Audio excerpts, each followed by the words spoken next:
Las desolaciones del Señor, el consuelo de sus santos. Este sermón fue predicado la mañana del miércoles 28 de abril de 1858 por Carlos Haddon Spurgeon en The Music Hall Royal Surrey Gardens. Venid, ved las obras de Jehová, que ha puesto asolamientos en la tierra, que hace cesar las guerras hasta los fines de la tierra, que quiebra el arco, corta la lanza y quema los carros en el fuego. Salmo 46 del 8 al 9. Al parecer, todo lo cristiano debe tener una historia como la de Cristo. Sus comienzos fueron insignificantes, el pesebre y el establo. Lo mismo ocurre con los comienzos de esa sociedad que amamos y que creemos que es la encarnación misma del Espíritu de Cristo. Sus comienzos también fueron insignificantes, pero su fin postrero, sin duda, aumentará grandemente, porque no se ha hecho sumamente glorioso el fin de Cristo. Ha ascendido a lo alto, está sentado a la diestra de Dios nuestro Padre, y sin duda esta institución que Dios ahora emplea para la conversión del mundo tendrá su ascensión, y Dios la magnificará grandemente. Pero así como Cristo fue llamado a sufrir, así todo lo que es semejante a Cristo debe sufrir con Él. El cristiano que más se parece a su Maestro comprenderá mejor el significado de ese término, comunión con Él en sus sufrimientos, y en la medida en que la sociedad misionera es como Cristo, tiene el corazón de Cristo y la meta de Cristo, también debe sufrir como Jesús. Este año nos ha hecho sorber de esa copa. La sangre de nuestros mártires ha sido derramada. Nuestros confesores han dado testimonio de la fe en el Señor Jesús. Han encontrado su destino a manos de hombres sanguinarios y crueles. Y nuevamente la semilla de la Iglesia ha sido sembrada en la sangre del santo mártir. Sentí que al dirigirme a vosotros este día, estaría lejos de mí ofreceros algún consejo, ya que soy el más joven entre todos vosotros, pero que me sea permitido, como a veces el niño consuela a sus padres, pronunciar unas pocas palabras de consuelo que os animen en la angustia presente y os den ánimo para el futuro combate con el gran enemigo de las almas. ¿Y sobre qué tema podría dirigirme a usted? ¿Qué podría ser más lleno de consuelo que el presente? Venid, ved las obras de Jehová.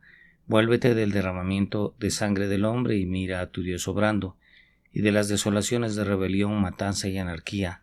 Volved aquí vuestros ojos a las desolaciones que el Señor ha hecho en la tierra. ¿Ves cómo, aunque el arco de batalla todavía vibra con la flecha y aunque la lanza todavía está empapada en la sangre del corazón de los hombres, Él rompe el arco y corta la lanza en dos y quema el carro en el fuego? Consideraremos el texto de esta mañana, primero como una declaración de lo que ha sucedido y en segundo lugar como una promesa de lo que se logrará. En primer lugar, lo consideraremos como una declaración de lo que ya ha sucedido. Venid, ved las obras del Señor, que ha puesto asolamientos en la tierra.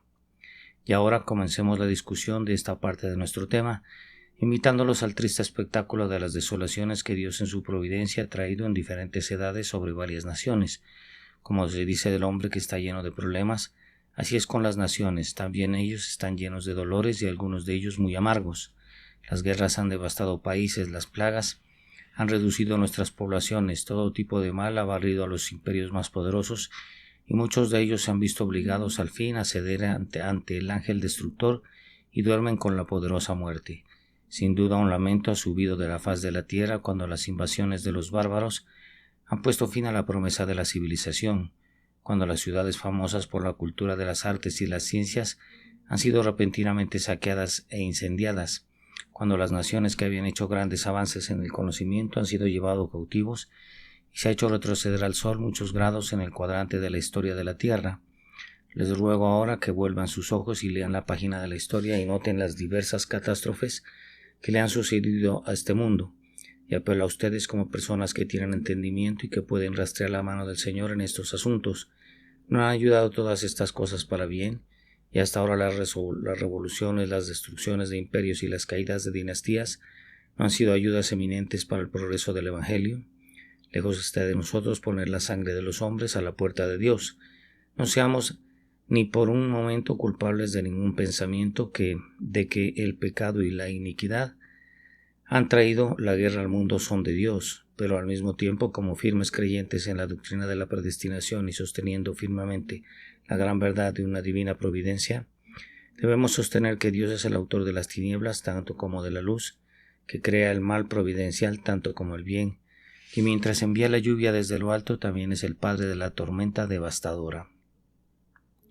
Oh, Digo entonces, venid y ved la mano del Señor en Haceldama, el campo de sangre. Venid y contemplad la mano del Señor en cada sacudida de los pilares de las constituciones y de las monarquías de la tierra. Ve la mano del Señor en el derrumbamiento de cada torre y el derrumbamiento de cada pináculo que había aspirado al cielo. Porque Él lo ha hecho, Dios está presente en todas partes. Y ahora vuelvo a preguntar, ¿no podéis ver en todas estas cosas un Dios misericordioso, así como temible? ¿No puede sentir que todo lo que le ha sucedido al mundo ha sido realmente para su bien? Las guerras, las confusiones y los tumultos son sólo la áspera medicina con que Dios purgará el cuerpo enfermo de esta tierra de sus innumerables males. Son sólo un terrible tornado con el que Dios barrerá la pestilencia y la fiebre que acechan en el ambiente moral. Son sólo los grandes martillos con los cuales despedaza las puertas de bronce para abrir camino a su pueblo. Son solamente los carros de la trilla con los cuales trilla los montes y los desmenuza y convierte los collados en paja, para que Israel se regocije en el Señor y los hijos de Jacob triunfen en su Dios, como ha sido en el principio, así será hasta el fin. El ruido y el tumulto de la guerra en la India producirán bien. La sangre de nuestras hermanas será vengada no por la espada, sino por el Evangelio.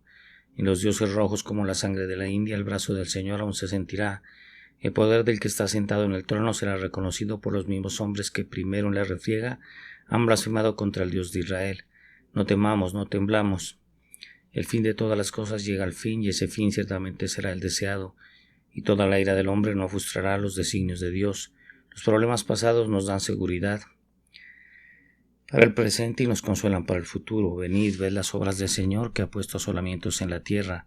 Ahora, pasando de este tema un tanto triste, debo invitarlo a mirar algunas desolaciones que siempre serán hermosas a los ojos del seguidor de Jesús.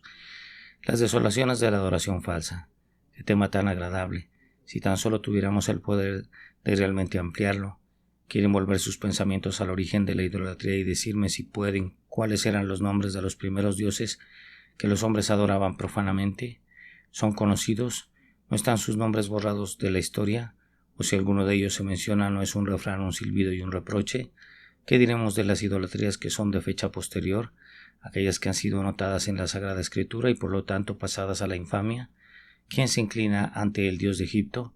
¿Tiene ahora el sagrado Ibis un adorador? ¿Alguien se postra ante el Nilo y bebe sus dulces aguas y piensa que es una deidad? ¿No ha pasado esa idolatría? ¿No están aún en pie el templo y el obelisco, los asolamientos que el Señor ha puesto en la tierra? Hablamos ahora de los dioses de Filistea. Mencionamos a Baal y Dagón. ¿Dónde están? Escuchamos sus nombres, no son más que los registros del pasado. Pero ¿quién es el que les rinde homenaje? ¿Quién besa ahora sus manos a la reina del cielo? ¿Quién se postra en la arboleda de Astarot? ¿O quién adora las huestes del cielo y los carros del sol? Se han ido. Jehová sigue en pie, el mismo ayer, hoy y por los siglos. Una generación de ídolos ha pasado y otra viene, y las desolaciones permanecen como memoriales del poder de Dios. Vuelve ahora tus ojos a Asiria, ese poderoso imperio. ¿No se sentó sola? Ella dijo que no debería ver el dolor. Acuérdate también de Babilonia, que se jactaba de ella. Pero ¿dónde están ellos y dónde están ahora sus dioses? Con cuerdas alrededor de sus cuellos han sido arrastrados en triunfo por nuestros descubridores, y ahora en los pasillos de nuestra tierra se alzan como memoriales de la ignorancia de una raza que se extinguió hace mucho tiempo. Y luego vuelve a las idolatrías más bellas de Grecia y Roma. Bellas concepciones poéticas eran sus dioses. La suya fue una gran idolatría, una que nunca será olvidada. A pesar de todo su vicio y lujuria, había en él una mezcla tan alta de la más pura poesía que la mente del hombre, aunque siempre lo recordara con pena, todavía lo pensará con respeto. Pero ¿dónde están sus dioses? ¿Dónde están los nombres de sus dioses? ¿No son los planetas los últimos memoriales de Júpiter, Saturno y Venus? Como si Dios quisiera hacer de su universo el monumento de su enemigo destruido. ¿Dónde más se encuentran sus nombres? ¿Dónde encontraremos un adorador que adore su falsa deidad? Pasaron, se fueron, a los topos y murciélagos se les arrojan sus imágenes, mientras que muchos templos sin techo, muchos santuarios en ruinas, se alzan como memoriales de lo que fue, pero no es, y ha desaparecido para siempre. Supongo que apenas hay un reino en el mundo donde no veas la obra de Dios al aplastar a sus enemigos. Es para vergüenza del idólatra que adora a un Dios que sus padres no conocieron, aunque hay algunos viejos sistemas de iniquidad. En la mayoría de los casos el sistema es todavía nuevo en comparación con las montañas gigantes, los primogénitos de la naturaleza. nuevo en comparación con estas viejas idolatrías que hace mucho que se extinguieron en las nubes del olvido. Me parece un tema muy agradable para nosotros hablar de esas desolaciones que Dios ha hecho, pues fíjate en esto, lo decimos de nuevo, como era en el principio es ahora y será por los siglos de los siglos. Los dioses falsos aún deben ceder su dominio, los templos aún no tendrán techo, sus casas serán quemadas con fuego, sus nombres quedarán en afrenta, no se honrará su dignidad, ni se rendirá homenaje a su nombre. Oh vosotros que teméis por el arca del Señor, ustedes que tiemblan ante la firmeza con la que la falsedad mantiene su trono, miren estas desolaciones y tengan buen ánimo. Dios ha hecho maravillas y las volverá a hacer. Uno nunca puede pasar, incluso en nuestro propio país, por una abadía en ruinas o un priorato destruido, o una vieja catedral derrumbada sin una dulce satisfacción. Son bellas ruinas, tanto más bellas cuando están arruinadas, porque sus habitantes están olvidados, porque el monje ya no merodea por nuestras calles, porque la monja, aunque está aquí y allá para ser encontrada, no es más honrada, porque la iglesia apóstata a la que pertenecen ha dejado de tener poder entre nosotros como antes lo tenía. Por lo tanto, buscaremos honrar a Dios, y en todos nuestros viajes pensaremos en este texto: venid, mirad las obras del Señor, que ha puesto asolamientos en la tierra. Y ahora, en segundo lugar, permítanme pedirles que recuerden qué desolaciones ha hecho Dios con falsas filosofías. En cuanto a las piedras y las maderas, son cosas que deben de caer en el curso normal de la naturaleza. Uno podría pensar que algunos de los templos desolados que contemplamos eran más bien trofeos del pasado, del tiempo, que de la mano de Dios, pero el pensamiento es algo duradero. Una filosofía audaz que plasma en palabras los pensamientos errantes que se han apoderado de los corazones de los hombres es algo perdurable, y como han creído algunos filósofos que estaban escribiendo libros que serían leídos durante siglos, ellos creían que su filosofía ciertamente era eterna y que sus discípulos serían reverenciados hasta el último día, que cualquier estudiante clásico recuerde cuántos sistemas de filosofía han pasado antes del progreso del reino de Cristo. El poderoso Stagirita, una vez el gran maestro de todas las mentes que incluso dominó muchos espíritus cristianos, finalmente perdió su imperio ante una verdad más pura. Pero me abstengo de mencionar estas cosas. Preferiría aludir a la desaparición de los falsos sistemas de filosofía en los tiempos modernos, porque hay algunos de nuestros padres aquí cuyos cabellos acaban de encanecer, que pueden recordar el auge y la caída de unas 7 u 8 teorías de la infidelidad. Puedes mirar hacia atrás y puedes recordar cuando se dieron los insultos indecentes de Tom Paine, después de haber estado también la cosa lasciva y enfadada que Voltaire hizo. Recuerdas cómo era la cosa altísima, liviana, especulación e intrigante de Robert Owen, y luego recuerdas cómo se convirtió en la cosa más vil y servil llamada secularismo. Los hombres han temblado ante eso y han pensado que durará. Creo que viviré para ver enterrar al último laicista, y que al funeral asistirá el líder de algún nuevo sistema de infidelidad, quien a pesar de su odio a Dios, tendrá que decir sobre la tumba, por muy despecho contra el que le precede: aquí yace un necio excepto un secularista. No tienes que tener miedo de estas cosas, vive cada uno un ratito. Una luna cercana trae una nueva fase del sistema. La cosa que han modelado con la mayor diligencia y que pronuncian con la más ferviente declamación, que creen haber probado con la seguridad de la lógica, que han construido según creen sobre una roca contra la cual están las puertas del cielo, no prevalecerá. Cuán pronto se desmorona y no queda ni un vestigio de él, apenas un recuerdo de él, pero todo ha pasado y se ha ido, y así será, como era en el principio, es ahora y siempre será. Toda lengua que se levante contra ti en juicio la condenarás. Las palabras de los sabios son como las hojas del árbol de la vida y no se marchitan, pero las palabras de los impíos son como las hojas de otoño, todos marchitas, que pronto se convertirán en esqueletos y serán arrastradas por el viento para no ser oídas más. Plantado junto a los ríos de las aguas, el árbol de la iglesia crece todavía, como un cedro joven, fresco y verde. Pero estas cosas son como la zarza del desierto, no ven cuando llega el bien. De la tierra misma dejan de sacar su alimento, y el cielo niega a la cosa maldita su lluvia cordial, por eso pronto muere y sin memoria pasa. Ten ánimo, amado. No importa dónde el enemigo ataque, nuestros atrincheramientos han sido y serán derrotados. Les decimos a los enemigos de Cristo que miren las 1000 derrotas que han sufrido de antemano. Les advertimos de su locura al atacarnos de nuevo. Ay de ti, aunque seáis hombres filisteos, debéis serlo, seréis salvos, siervos de Israel. Ay de vosotros, porque la voz de un rey está en medio de nosotros. Tus padres sintieron nuestro poder. Recuerda quién fue el que cortó a Rahab e hirió al dragón. Tus padres han temblado ante nosotros. Nuestros padres pusieron en fuga a 10,000 de tus padres, y nosotros haremos lo mismo contigo, y cuando lo hayamos hecho diremos de ti, ajá, ajá, y te pondré por refrán de nuestros hijos y por proverbio de nuestros siervos para siempre. Pero mi texto tiene una referencia especial a la guerra, la desolación de la guerra. ¿No habéis notado cuán magníficamente la paz gana sus represalias a manos de la guerra? Mira a través de este país. Me parece que si el ángel de la paz fuera con nosotros, mientras viajamos a través de él, nos detendremos en los diversos pueblos antiguos donde hay castillos desmantelados y altos montículos de los que se han barrido todo vestigio de un edificio. El ángel nos miraría en la cara y diría: he hecho todo esto. La guerra dispersó a mis súbditos pacíficos, quemó mis cabañas, devastó mis templos y cubrió mis mansiones con el polvo, pero he atacado a guerra en sus propias fortalezas y lo he derrotado. Recorre sus pasillos. ¿Puedes oír ahora el vagamundo del guerrero? Donde ahora el sonido del clarín y el tambor. La oveja se alimenta de la boca del cañón y el pájaro construye su nido donde una vez el guerrero colgó su casco. Como raras curiosidades desenterramos las espadas y lanzas de nuestros antepasados y poco pensamos en esto, que en esto estamos haciendo tributo a la paz, porque la paz es el conquistador. Ha sido un duelo largo y se ha derramado mucha sangre, pero la paz ha salido victoriosa después de todo. La guerra solo tiene triunfos esporádicos y de nuevo se hunde, muere, pero la paz siempre reina.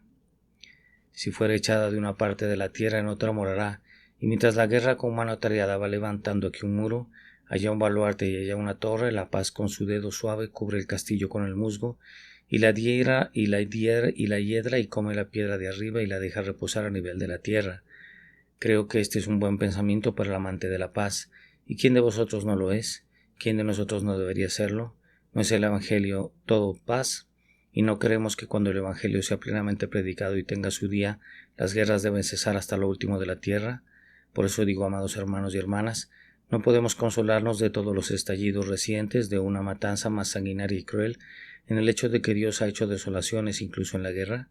Ha hecho desolaciones en la tierra, y como ha sido, así será hasta el fin. No hay ahora muralla que no sea sellada por la paz. Oh viejos bastiones, todavía seréis destruidos no por la bala de cañón, sino por algo aún más poderoso.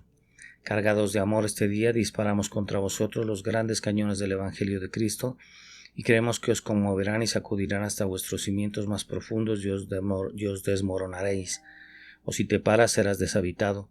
Excepto por la lechuza y el atébolo, tengo la firme creencia de que llegará el día en que Nelson, en la parte superior de su monumento, estará trastornado y el señor Whitefield sentado allí, o el apóstol Pablo. Creo que Napier, que está allí en la plaza, perderá su puesto. Diremos acerca de estos hombres: eran hombres muy respetables en los días de nuestros antepasados, que no sabían nada mejor que matarse unos a otros, pero ahora no nos preocupamos por ellos. Arriba John Wesley, donde estaba Napier.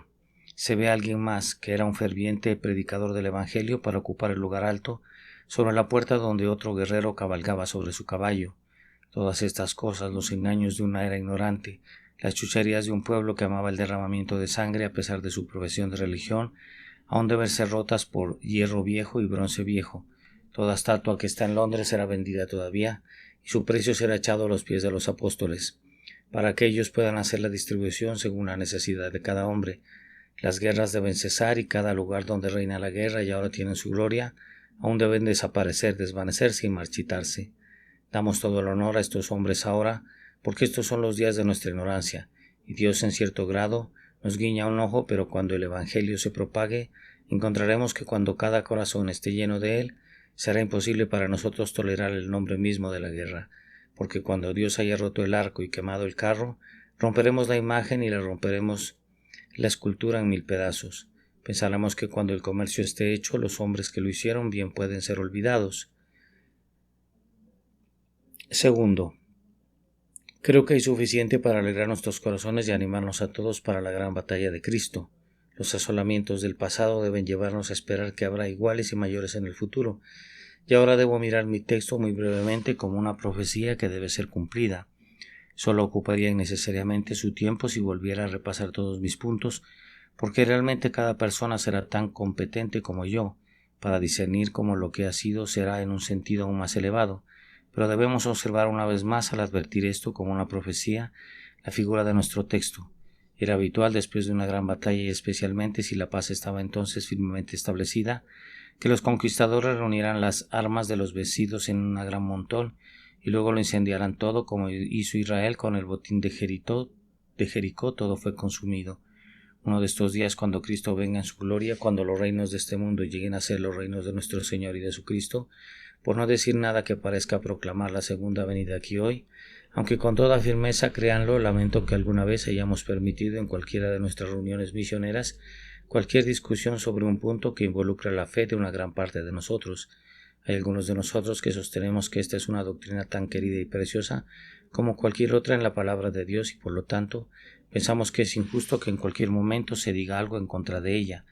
Cuando nos reunimos en el vínculo común de unión para la difusión del Evangelio de Cristo, pensamos que es una cosa grave que seamos atacados entonces. Sin embargo, dejando todo eso, ya sea por una venida espiritual o personal, creemos que es uno de estos días seremos despertados de nuestras camas por uno que nos dirá: venid, ved las obras de Jehová, que ha puesto asolamientos en la tierra. Y cuando lleguemos al lugar señalado, puede ser como los antiguos efesios sacaron todos sus libros y los quemaron en la calle. Veremos a nuestros soldados marchando en fila y deponiendo sus armas, y todo lo que tienen de armas homicidas amontonándolas en un solo montón, y feliz es el hijo de esa madre que estará allí para verlo. Pero alguien lo verá cuando se diga con verdad, mientras el fuego se enciende sobre todas estas cosas, que quiebra el arco, corta la lanza y quema los carros en el fuego. Feliz el día cuando todo caballo de guerra sea cojo, cuando toda lanza se convierta en podadera y toda espada sea hecha para labrar la tierra, que una vez manchó de sangre. Es de eso que mi texto profetiza, y mi texto naturalmente me lleva a eso como el gran clímax del Evangelio. Este sería el último triunfo de Cristo antes de que la muerte misma esté muerta. El gran chacal de la muerte, guerra, debe morir también, y entonces habrá paz en la tierra, y el ángel dirá: he subido y bajado por la tierra, y la tierra se sienta quieta y en reposo. No oí tumulto de guerra ni ruido de batalla. Eso es lo que esperamos. Sigamos luchando con diligencia y seriedad. Y ahora, habiendo ampliado así mi texto, me permitirán ofrecer algunas observaciones sobre un tema más práctico. Surge naturalmente la pregunta: ¿por qué esta promesa no se ha cumplido más abundantemente en nuestros propios tiempos? Muchos dicen: esta es la soberanía divina. Bueno, creemos en la soberanía divina con todo nuestro corazón. Es una doctrina en la cual nos deleitamos en meditar y reconocer siempre, pero no podemos hacer de la soberanía divina el gran sepulcro de nuestros pecados. No podemos aceptar que todo se deba a la puerta de la soberanía divina. Creemos que hay una soberanía que siempre anula los pecados de la Iglesia, así como los del mundo. Sostenemos eso en el sentido más elevado y puro, pero creemos que es un error muy grave para nosotros estar siempre salvando. Si somos derrotados, es la soberanía divina. Israel de antaño no lo dijo, buscaron la cosa maldita que estaba en el campamento. No dijeron soberanía divina cuando Benjamín los venció, pero ellos consultaron al Señor. No se contentaron con decir que era soberanía. Era soberanía sin duda, pero deseaban encontrar otra razón que, una vez descubierta, pudiera ayudarlos a eliminar la dificultad y permitirles conquistar. Y ahora, amados, hay muchas razones, creo, por las que no prosperamos como podríamos desear en el campo misionero, y permítame muy brevemente insinuar una o dos. No pretendo ofender a nadie. Una de las razones es que no tenemos una unanimidad total y completa con respecto al asunto. Ahora, sé algo de la denominación bautista.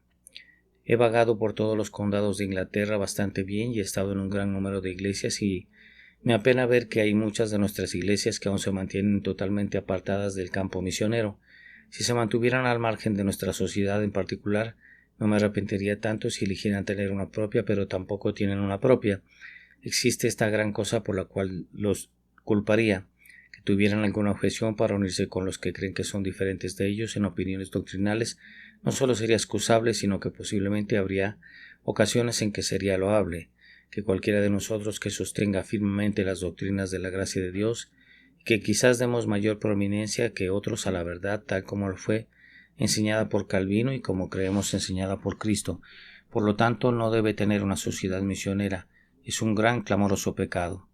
Y realmente creo que una deserción de una gran parte de nuestro cuerpo, cualquiera que sea la causa, puede ser una de las razones por las que no hemos tenido una bendición tan abundante de Dios. Pues mira aquí, dices que puedes prescindir de ellos. Muy bien, así le dijo el pueblo a Josué cuando conducía sus tropas para atacar Jai. Dijeron: no suba todo el pueblo, sino que suban como 2 o 3 mil hombres y golpeen a Jai. y no hagas trabajar allí a todo el pueblo porque son pocos. Pensaron que sería necesario y Josué dejó atrás una gran parte y solo se llevó consigo a sus hombres fuertes y capacitados, pero junto con el anatema que Acán había ocultado, creo que la falta de todo el ejército de Israel fue en parte causa de la derrota en Jai. Así es con nosotros. Si hay un medio por el cual podamos hacer que todo hermano, sé que se dice bautista, se una a esta sociedad, si hay algún método de amor, si hay alguna forma de hacer concesiones, si hay algún modo o algún medio por lo que todos podemos unirnos en la Santa Hermandad como una denominación, creo que cada uno de nosotros estamos obligados a lograrlo. En lo que a mí respecta, puedo decir que no se encuentra sobre la superficie del mundo uno más fuertemente apegado a la antigua fe, como yo creo que es la antigua, fuerte fe doctrinal unida a la ferviente predicación del Evangelio a toda criatura. Sin embargo, no me encuentro fuera de lugar en la predicación de una misión bautista, ni fuera de lugar en ayudarla y poner todo mi corazón en ella. Me parece que fue fundada por nosotros mismos. Los mismos hombres que sostuvieron estas verdades fueron los primeros líderes en ella. Me parece lo más extraño y maravilloso que cualquier hermano, por su amor a la sana doctrina, sea parte de las misiones. Estoy seguro de que es una puñalada contra nuestra prosperidad como iglesias en casa si no damos un paso al frente para ayudar a las misiones en general. Digo esto porque puede llegar a oídos de muchos de los hermanos que posiblemente no estén presentes hoy. Confío en que lo pensarán. No les pedimos que vengan con nosotros, estaremos muy contentos si lo hacen, pero que al menos tengan una sociedad propia, que estén haciendo algo y que no se diga que existe un bautista que no ama enviar el Evangelio hasta los confines de la tierra. Esa tontería de que Dios hace su propia obra y que nos quedamos quietos sin hacer nada, debería haber sido enterrada hace mucho tiempo. No sé cómo caracterizarlo, nos ha hecho un daño inmenso. Sabemos que Dios ha realizado su propia obra, pero Él siempre ha trabajado y siempre trabajará con medios. Los hombres que no prueben trabajar por medios y se quedan al margen y dicen no simpatizo con eso, no nos sorprende que Dios no trabaje con ellos, no merecen que se trabaje con ellos. Desechemos eso y digamos, si podemos estar de acuerdo con estos hermanos que se asocian en misiones, lo haremos. Si no podemos ponernos de acuerdo con quienes se asocian en una sociedad, lo haremos en otra. Pero hagámoslo porque es nuestro anhelo que los reinos de este mundo lleguen a ser el reino de nuestro Señor y de su Cristo. Pero de nuevo no es todo eso, mis hermanos. Es una falta de amor real a las misiones en todas nuestras iglesias, y si esto suena crítico y si alguien dice no es así en la iglesia de la que soy miembro, que así sea. No pretendo, cuando hablo en general, incluir a cada individuo. Es, creo, una de las razones de nuestra falta de éxito, o de esa medida de falta de éxito que tenemos, que no hay un verdadero amor por las misiones en las iglesias que realmente las ayude.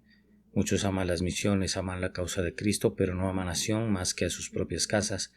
Pero por lo que puedo juzgar, hay muchos cuya atención al campo misionero se limita a ese único día del año en que se predica el sermón. Algunos de ellos confinan este día muy de cerca también porque la moneda de 3 centavos más pequeña que se puede encontrar es apropiada para la colección en esta ocasión. Aman la misión, sí la aman, pero su amor es de ese tipo antiguo del que se dice ella nunca dijo su amor. Nunca lo cuentan por ninguna contribución, lo guardan muy silencioso en sus corazones. No podemos pensar que no deseen que el Evangelio salga volando porque lo cantan con pulmones vigorosos y con voces clamorosas. Pero cuando hay algo que hacer, aprietan y atornillan. El cordón de la cartera está hecho con la mitad de la circunferencia ordinaria y no se puede soltar. Hay poco que dar para Cristo. Cristo debe tomar la escoria, la basura de sus riquezas. Si nuestras iglesias amaran las misiones, si tuviéramos más del verdadero espíritu entre nosotros, encontraríamos a muchos de nuestros jóvenes levantándose para salir y predicar el Evangelio a los paganos, y entonces la iglesia, interesándose por los jóvenes que brotaron de su propio corazón, consideraría deber mantener a su misionero y enviarlo a predicar el Evangelio a toda criatura. Recuerdo que Edward Ivy una vez predicó un sermón a una gran congregación sobre las misiones. Creo que predicó durante 4 horas y el objetivo del sermón era probar que todos estábamos equivocados, que deberíamos enviar a nuestros misioneros sin bolsa ni alforja, sin darles nada. Edward nunca se ofreció como voluntario para ir él mismo. Si lo hubiera hecho al final del sermón podríamos haber respaldado su filosofía, pero se quedó en casa y no fue. Ahora no creemos en eso. Pensamos que si un hombre no puede tener ayuda, es asunto suyo prescindir de ella. Si un hombre ama el ministerio, si solo puede predicar el Evangelio de Cristo en la proeza, Dios lo bendiga en su pobreza. Pero como la iglesia no podemos tener eso. No decimos, hermanos, si te vas a una tierra extranjera y das tu vida y tu salud Y si tú renuncias a las comodidades de tu familia, no podemos dejarte ir sin nada. Lo mínimo que podemos hacer es satisfacer tus necesidades. Y uno dice, ahí, aunque vayas sin bolsa ni alforja, no puedes cruzar el mar a menos que tengas un barco, te pagará el dinero del pasaje. Otro dice, no puedes predicar a estas personas sin aprender el idioma. Y mientras estás aprendiendo el idioma debes comer y beber. Es bastante imposible que puedas vivir por fe, a menos que tengas algo con lo que puedas nutrir tu cuerpo. Aquí está el fondo para sostenerte, para que dediques todo tu tiempo a la predicación de la palabra. Si amáramos más a Cristo, mis hermanos y hermanas, si viviéramos más cerca de la cruz, si supiéramos más el valor de su sangre, si lloramos con Él por Jerusalén, si sentimos más de lo que es que las almas perezcan y lo que es que los hombres se salven, si tan solo nos regocijáramos con Cristo ante la perspectiva de que Él viera el trabajo de su alma y quedara abundantemente satisfecho, si tan solo nos deleitáramos más en el decreto divino de que los reinos de este mundo serán dados a Cristo, estoy seguro de que todos encontraremos más caminos y más medios para enviar el Evangelio de Cristo. Pero para concluir, tal vez puedo decir, y algunos de ustedes pueden confesar con lágrimas que es verdad, es la falta de una piedad renovada en nuestra iglesia en casa, lo que nos impide esperar un gran éxito en el extranjero. Hermanos, debemos cultivar mejor nuestras propias viñas, o de lo contrario, Dios no nos hará exitosos en conducir el arado a través de las amplias hectáreas de los continentes. Queremos que nuestros hermanos sean más fervorosos en la oración. Miren nuestras reuniones de oración, un puñado miserable de personas en comparación con la congregación. Queremos tenerlos más fervorosos en el trabajo. Miren muchas de nuestras instituciones muriendo por falta de trabajadores efectivos, cuando se encuentran pero no están dispuestos a presentarse. ¿Dónde está el celo de antaño? ¿No somos de los que dicen los tiempos pasados eran mejores que ahora? En algunos aspectos lo eran, en otros no tan buenos, pero si fueran mejores, no es nuestro lamentarnos, sino trabajar para hacerlos aún mejores. Queremos, reuniendo todas las cosas en una, queremos la efusión del Espíritu Divino en nuestras iglesias en casa, así como el aceite de la unción se derramó primero sobre la cabeza de Aarón y luego fue a las faldas del manto, así debe derramarse el Espíritu Santo sobre Inglaterra y luego ir a los confines de la tierra habitable. Queremos tener Pentecostés en casa y entonces medos y partos y elamitas oirán la palabra. Comenzar en Jerusalén es la ordenanza de Cristo y es el método de Cristo. Debemos comenzar allí y a medida que comencemos allí en círculos cada vez más y más amplios, el Evangelio se extenderá hasta que como un mar de gloria se extienda de polo a polo. Ahora, queridos hermanos y hermanas, al regresar a nuestros hogares esta mañana llevemos al menos un pensamiento. Creamos firmemente que el propósito de Dios se cumplirá. Esperemos gozosamente que podamos ser los instrumentos de su realización y luego trabajemos en oración para que nuestros deseos sean consumados. ¿Qué hay que puedas hacer hoy por Cristo? Si amas a Cristo, no dejes pasar este día hasta que hayas hecho algo por Él. Habla por Él, dáselo a Él, pero pasen cada día como un día de misión y sean cada día misioneros de Cristo. Comiencen en casa, engrandece tu caridad, pero comienza primero en casa. Que se cuiden vuestras propias casas y luego vuestras propias sinagogas. Luego, después de eso, pueden enviar sus misioneros a todas partes de la tierra. Ruego por una buena colecta hoy. Es la primera vez que nos reunimos en este lugar y somos muchos. Si no damos una buena colecta hoy, será para nuestra vergüenza. Esa es una manera pobre de decirlo. Será una desgracia para nosotros si no damos bien hoy. Pero además de esto, si atesoramos nuestro propio dinero, no demostraremos nuestro amor a Jesús. Da como Dios te ha dado. Amén. Las desolaciones del Señor, el consuelo de sus santos. Este sermón fue predicado la mañana del miércoles 28 de abril de 1858 por el reverendo Charles Haddon Spurgeon en The Music Hall Royal Surrey Gardens. Venid, ve las obras de Jehová, que ha puesto asolamientos en la tierra, que hace cesar las grandes guerras hasta los fines de la tierra, que quiebra el arco, corta la lanza y quema los carros en el fuego. Salmo 46, del 8 al 9.